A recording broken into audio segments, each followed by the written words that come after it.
السلام علیکم ورحمت الله وبرکاتو. محترم دوستانو، په نننۍ ویډیو کې به موږ تاسو د یو داسې اپلیکیشن زده کړه کوو چې د هغې اپلیکیشن په تور به دوستانو تاسو کولی شئ چې د تصویرانو څخه ښایسته ښایسته افیکټ ویډیوانې جوړې کړئ. یعنې دا بهي زیات خوندور اپلیکیشن دی. د دې اپلیکیشن ډاونلوډ کولو د دې استعمال طریقه زده کوو. د دې نه مخکې دوستانو که چېرته تاسو په ټیکنو پښتو یوټیوب چینل کې نوي یئ، چینل سبسکرایب کړئ، په څنګ کې د بیل ایکان په آل باندې در سره کلیک کړئ. که چېرته مو د ویډیو خوښه شوه ویډیو لایک کړئ. نو دوستانو دا یو اپلیکیشن دی، د دې لینک به تاسو ته ډسکرپشن کې ملاو شي. که چېرته غواړئ تاسو له سرچ په ترو ډاونلوډ کړئ، نو دلته کې د دې نام تاسو د دې ایکون به تاسو ته ښکاري. دا اپلیکیشن تاسو په سرچ ترو هم ډاونلوډ کولی شئ. کله مو چې دا اپلیکیشن دوستانو ډاونلوډ کړو، د ډاونلوډ کولو وروسته به همدا اپلیکیشن تاسو آن کړئ. ګورئ د دې اپلیکیشن په کار زه تاسو پوهوم. کله چې دا اپلیکیشن تاسو آن کړئ، دلته کې داسې اپشن درکوي. نو دلته کې به تاسو ته وایي، تاسو ته به ښکاري چې یو ویډیو لپاره دلته کې چې تاسو ته وښودو، په هغې طریقې سره تاسو یو تصویر انتخاب وکړئ. نو دلته کې به تاسو اول په ګیټ سټارټ اپشن باندې کلیک وکړئ.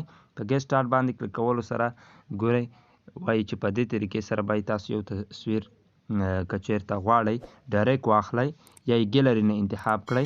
دلته کې تاسو ته دا دوه اپشن درکوي. که چېرته تاسو غواړئ له ګیلري نه انتخاب وکړئ، نو په دې اپشن باندې به کلیک وکړئ. ګورئ په دې اپشن باندې ورته کلیک کوو، د ګیلري نه یو تصویر انتخابوو.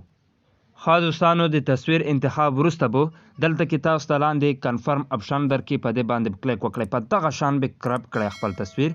په کنفرم باندې کلیک کولو وروسته به یو څه نسه لوډینګ کړي دا اپلیکیشنو. یو څه نسه انتظار ورته وکړئ. د انتظار وروسته اوس زه تاسو ته مخکې طریقه در زده کوم.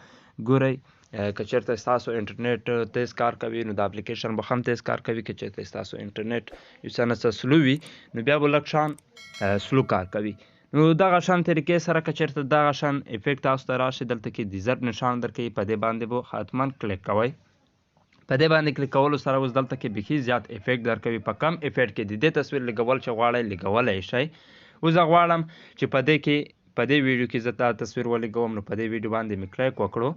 دوستانو که چېرته تاسو غواړئ په هر افیکټ کې دا تصویر نه بل تصویر ولګوئ، نو ښه هم کولی شئ. دا ویډیو تر اخره ګورئ. په دې ویډیو کې همدې اپلیکیشن مکمله طریقه در زده کوم. دوستانو دا ویډیو ضرور در سره لایک له خپلو دوستانو سره شریکه کړئ. ګورئ تاسو ته به ښکاري بالکل په ښځه کې مخکې څنګه ویډیو اوس په ښځه کې هغه تصویر ولګولو کوم تصویر چې موږ انتخاب کړی و. نو دې ویډیو له دې ځای څخه سیو کولی شئ، له دې ځای څخه یې شیر کولی شئ. تاسو ته به ښکاري بالکل بیخي فرق نه وي پکې. نو ډېر عجیبه ډیزاین سره لګوي دا اپلیکیشن. ډېر د خندا اپلیکیشن دی. دغه شان تاسو د خپلو دوستانو تصویران هم پکې لګولی شئ. نو کله چې دلته کې تاسو غواړئ، اوس دلته کې بیخي زیات ویډیوانې راځي. یو ویډیو باندې مو کلیک وکړو، دلته کې په لاندې اپشن ورته کلیک کوو. په لاندې باندې کلیک کولو وروسته به یو څه نسه لوډینګ کوي. دوستانو الموسټ رډی ولیکل، نو دلته کې هم یو څو سکنډه انتظار ورته کړو. انتظار وروسته ګورئ دلته کې هم هغه چې کوم دی تصویر چې کوم دی راغلو. نو اوس تاسو تصویر څنګه پکې بدلولی شئ. ګورئ دلته کې په دې تصویر باندې چې کله تاسو کلیک وکړئ، په تصویر باندې کلیک کولو سره مخکې مو چې کوم تصویر ورکړی غواړئ هغه پکې بدل کړئ. نو په ګیلري باندې کلیک وکړئ. که چېرته ډایرکټ په کیمرې باندې اخیستل غواړئ، په کیمرې باندې کلیک وکړئ. نو ستاسو هغه تصویر به چینج شي. بیا د بل تصویر په تورو دغه شان ویډیوانو کې تاسو د دې شکل ور چینج کولی شئ. نو دا وه یو ورکوټې شان طریقه. که چېرته مو خوښه شوې وي ویډیو ضرور لایک کړئ. همدارنګه ښایسته معلوماتو لپاره موږ سره اوسئ. تر بلې ویډیو د لوی الله په امان.